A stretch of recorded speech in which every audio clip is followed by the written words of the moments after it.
సుబ్రహ్మణ్య స్వామిని పూజిస్తే ఆయురారోగ్యాలు లభిస్తాయని భక్తుల నమ్మకం. అయితే చాలా మంది సుబ్రహ్మణ్య స్వామిని సర్పరూపంలో పూజిస్తారు. ఆయన ఆ రూపంలో ఉండడం వెనుక ఓ కారణముంది. శివాభరణం ఘోర రూపం పంచ ఇంద్రియ తారకం.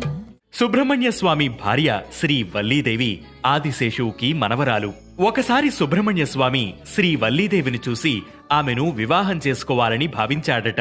వెంటనే ఆదిశేషు దగ్గరకు వెళ్లి, నేను మీ మనవరాలు వల్లీదేవిని కళ్యాణం చేసుకుంటానని చెప్పాడట. అప్పుడు ఆదిశేషు ఒక షరతు పెట్టాడట. నువ్వు మా అమ్మాయిని వివాహం చేసుకోవాలంటే మా బోయవారి వేషం ధరించాలని చెప్పారట. దానికి సుబ్రహ్మణ్య స్వామి సైతం సరేనని బదులిచ్చాడట. అయితే వల్లీదేవి కూడా ఒక షరతు పెట్టిందట. నేను సర్పరూపంలో ఉంటాను కాబట్టి నన్ను చేసుకోవాలనుకుంటే మీరు కూడా సర్పరూపంలో ఉంటేనే కళ్యాణం చేసుకుంటాను అని చెప్పిందట. దానికి సరేనన్న సుబ్రహ్మణ్య స్వామి వల్లీదేవి కోసం సర్పరూపం ధరించాడట.